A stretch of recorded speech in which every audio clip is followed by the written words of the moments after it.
আমার নাম রমেশ।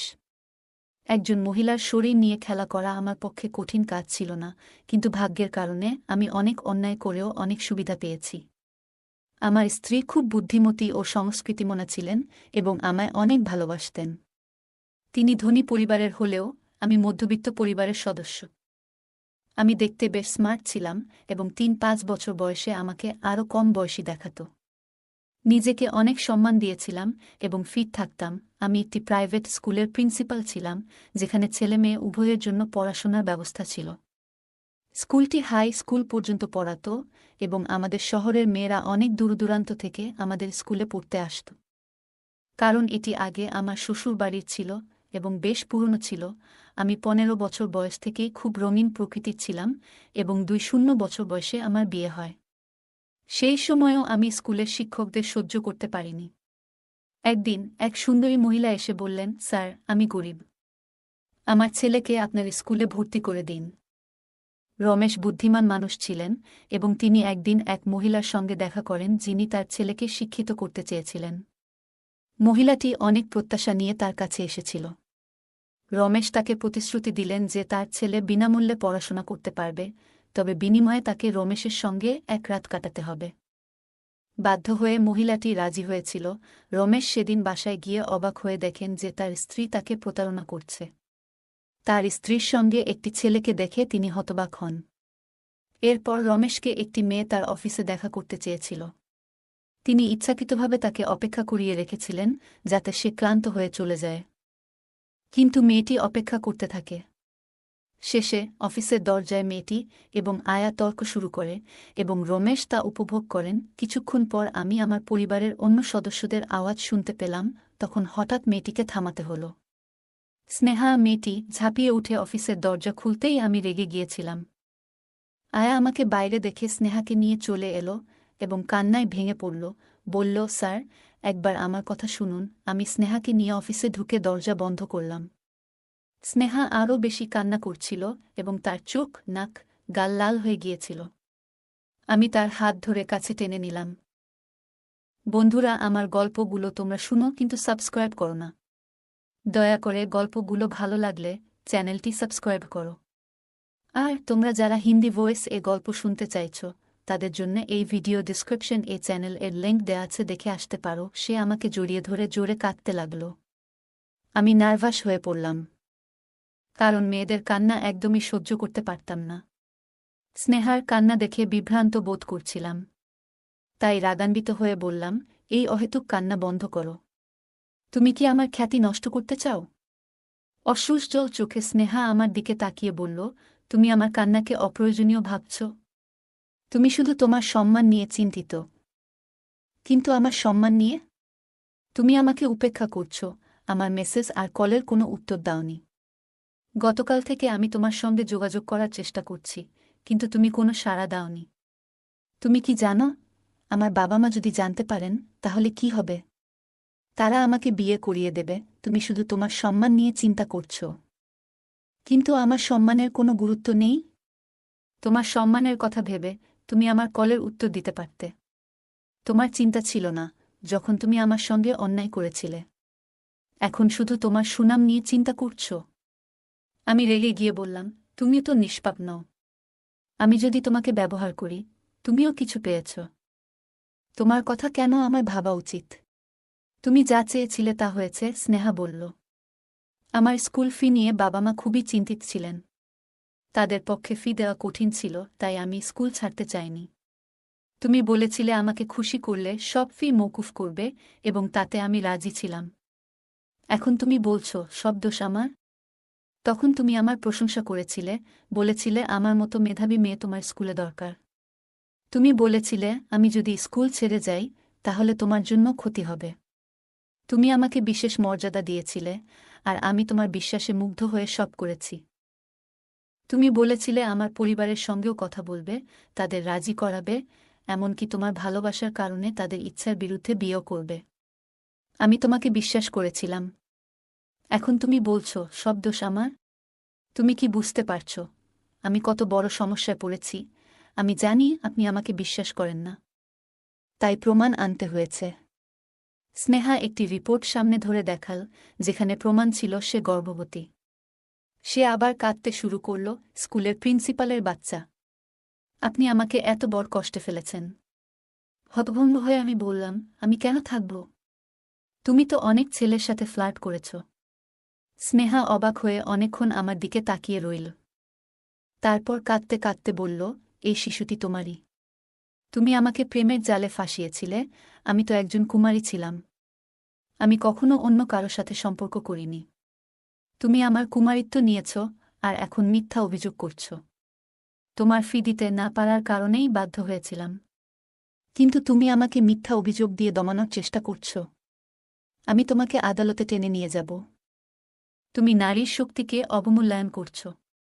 আমি এখনও ছোট হলেও মেয়েদের উপর যে অত্যাচার করা হচ্ছে তা ভালোভাবেই জানি। আমার চরিত্র নিয়ে প্রশ্ন উঠেছে, কিন্তু আমি এই কলঙ্ক মুছে ফেলব। সন্তানের জন্মের পর ডিএনএ টেস্ট করাব, তারপর আদালত ঠিক করবে কে তার বাবা। আমি অপমানিত হব, তবুও তোমার সম্মান নষ্ট করব। সবাইকে বলবো, তুমি কিভাবে মেয়েদের ইজ্জত নিয়ে খেলছ। কয়েকটা টাকায় আমাকে চুপ করানো যাবে না। তুমি মেয়েদের সাথে যা করছ তা আমি সবাইকে জানাবো। তোমার মতো চালাক মেয়েকে আমি কল্পনাও করিনি। আমার সব কিছু বাজি রেখে লড়তে হবে। আমার পরিবার, বিশেষ করে স্ত্রী ও কন্যাদের জন্য চিন্তা হচ্ছে। আমি জানি আমার স্ত্রী এসব শুনলে আমার উপর ভীষণ রেগে যাবে। স্নেহা আমাকে খোলাখুলি চ্যালেঞ্জ করছিল। আমি জানতাম সে অন্য মেয়েদের মতো ভয় পায় না। তাই তার সাথে সম্পর্ক শেষ করে তাকে স্কুল থেকে বের করে দিয়েছিলাম। তার বাবা মা ভর্তির জন্য আবার এসেছিল, কিন্তু আমি পুরো বছরের ফি দাবি করেছিলাম। তারা ফি দিতে না পেরে চলে গেল। স্নেহা আর তার পরিবার চলে যাওয়ার পরও আমি নিজেকে একজন দুর্বল ব্যক্তি হিসেবে দেখতাম। একসময় আমি শিক্ষক হিসেবে কাজ করতে এসেছিলাম, কিন্তু আমার স্বভাব দুর্বল। আমার বাবা ছিলেন স্কুলের প্রিন্সিপাল, আর আমি জানতাম মেয়েদের কিভাবে ইমপ্রেস করতে হয়। আমার স্ত্রীকে প্রভাবিত করতে সফল হয়েছিলাম, তাই বন্ধুমহলে মেয়েদের সংখ্যাই বেশি ছিল, যদিও কারো সাথেই বিয়ে করিনি। স্কুলে ভাবনাকে বিয়ে করার সিদ্ধান্ত নিয়েছিলাম, কারণ সে প্রিন্সিপালের একমাত্র মেয়ে এবং তার বাবার মৃত্যুর পর স্কুলের মালিক হবে। সে কুমারী ছিল, আর তার বাবা তার জন্য ভালো ছেলে খুঁজছিলেন। প্রিন্সিপাল চলে যাওয়ার পর ভাবনা প্রিন্সিপাল হল এবং আমাকে বিয়ে করতে চাইল। আমি দ্রুতই তার প্রেমের ফাঁদে ফেলে বিয়ে করি এবং ধীরে ধীরে স্কুলের মালিকানা দখল করি। সে পুরোপুরি স্কুল থেকে বিচ্ছিন্ন ছিল না, মাঝে মাঝে ভিজিট করত, তাই আমি চেষ্টা করেছি যাতে সে আমার স্কুলের শিক্ষিকাদের ব্যাপারে কিছু না জানে। প্রতিদিন প্রেমের খেলা চলছিল। তারপর ধীরে ধীরে আমি অল্পবয়সী মেয়েদের প্রেমে পড়তে লাগলাম। শিক্ষকদের চরিত্র ঢিলেঢালা মনে করতাম, ইচ্ছেমতো সবকিছু করতে পারতাম। অফিসের পাশাপাশি আমার ব্যভিচারের জন্য একটি ঘর ছিল, যেখানে আমি আরাম করতাম। আমি যখনই শুতে যেতাম, পাশে কোনো না কোনো শিক্ষক বা ছাত্র উপস্থিত থাকত। কেউ কেউ আমার অশ্লীলতায় যোগ দিত, কিছু শিক্ষককে কথার জালে ফাঁসাতাম।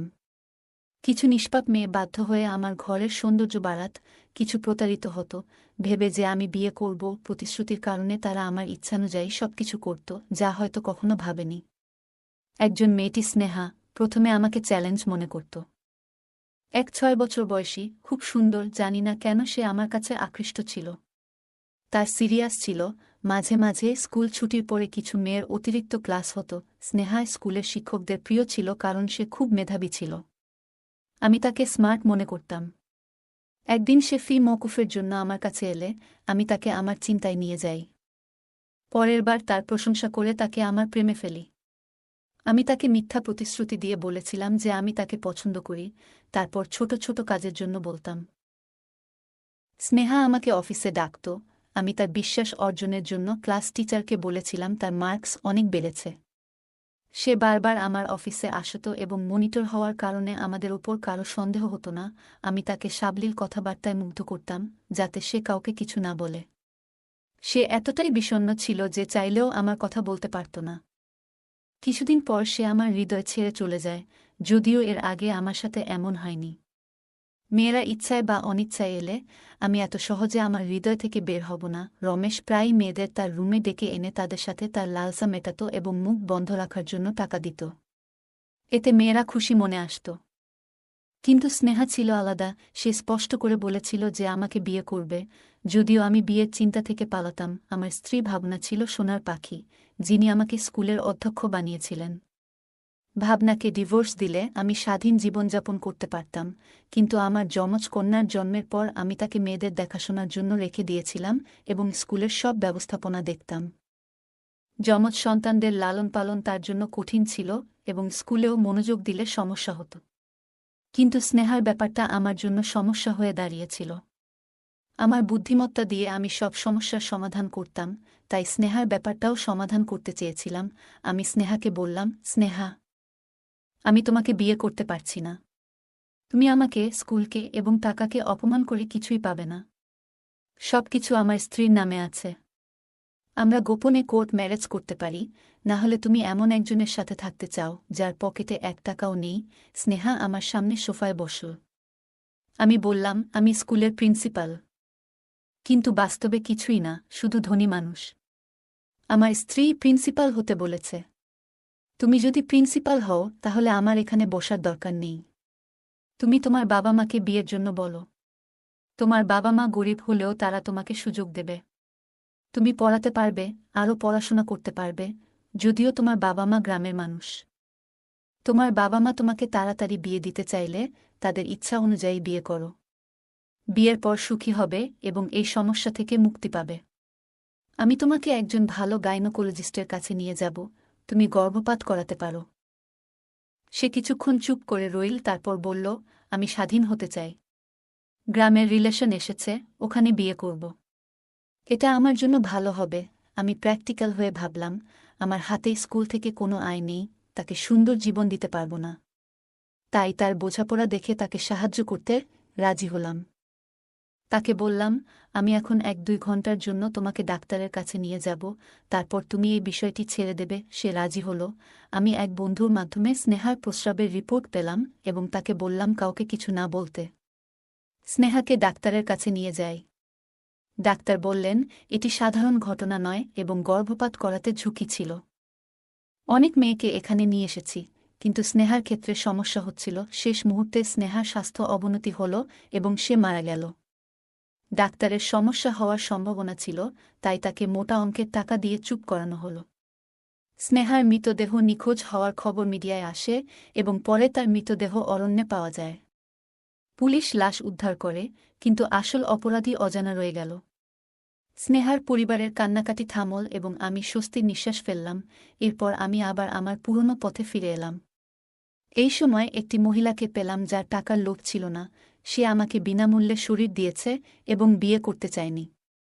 তার ছেলে আমার স্কুলে বিনা পয়সায় পড়তে চেয়েছিল। সে খুব সুন্দর ছিল এবং তার স্বামী মারা গিয়েছিল। সে একা ছেলেকে নিয়ে ভাড়া বাড়িতে থাকত। আমি তাকে সহজ শিকার মনে করলাম, কারণ সে কুমারী ছিল না এবং টাকা নিয়ে কোনো সমস্যা ছিল না। তার ছেলেকে স্কুলে ভর্তি করানোর পর সে অনেক অসহায় হয়ে পড়েছিল। আমি তাকে আমার স্পেশাল রুমে আসতে বললাম। সে কাঁদতে লাগল। আমি বললাম, তুমি রাজি হলে কান্নার কি আছে? যদি না পারো, এখান থেকে চলে যাও এবং তোমার ছেলেকেও নিয়ে যাও। সে তার ছেলের লেখাপড়া বন্ধ হতে পারে ভেবে আমার সাথে রুমে আসতে রাজি হল। সে আমার সাথে থাকাকালীন অশ্রু থামছিল না। আমি তাকে জানিয়েছিলাম যে ভিডিওটি মুছে ফেলা হবে, তবে তাকে আসতে হবে যখনই ডাকব। সে রাজি হল, কারণ সে তার ছেলেকে স্কুলে রাখতে চেয়েছিল। একদিন বাড়ি ফিরে দেখি আমার মেয়ে কান্নাকাটি করছে। স্ত্রী তাকে মেরে ফেলার হুমকি দিচ্ছিল। আমি তাকে থামিয়ে জিজ্ঞেস করলাম, কেন? স্ত্রী বলল, তোমার মেয়েরা কার সন্তানের মা হতে চলেছে জানো? শুনে আমি হতবাক। বড় মেয়ে বলল, আপনার এই মেয়েটিও কি একই পথে যাচ্ছে? আমি ছোট মেয়ের দিকে তাকালাম, যে মাত্র 5 বছরের ছোট মেয়ে বলল, আমি এমন হব না। স্ত্রীর কান ধরে চিৎকার করতে লাগল। তখন আমার চোখে ভেসে উঠল, আমি কত মেয়ের জীবন নষ্ট করেছি। আমার বড় মেয়ে তার বয়ফ্রেন্ডের সন্তানের মা হয়েছে, আর সেই বয়ফ্রেন্ড আমার ছোট মেয়েকে প্রেগনেন্ট বানিয়েছে। আমার মেয়েদেরও একই পরিণতি হয়েছে। আমি আমার ভুল বুঝতে পারলাম এবং ঈশ্বরের কাছে ক্ষমা চাইলাম। আমার মেয়েদের জন্য প্রার্থনা করলাম। আমার পরিবার ধ্বংস হয়ে গেছে। আশা করি আমাদের গল্পটি থেকে শিক্ষা গ্রহণ করবেন। গল্পটা কেমন লাগলো জানাতে ভুলবে না। আরও মজার রোমান্টিক গল্প শুনতে চাইলে ভিডিওটি লাইক, শেয়ার এবং চ্যানেলটি সাবস্ক্রাইব করতে ভুলবে না। ধন্যবাদ।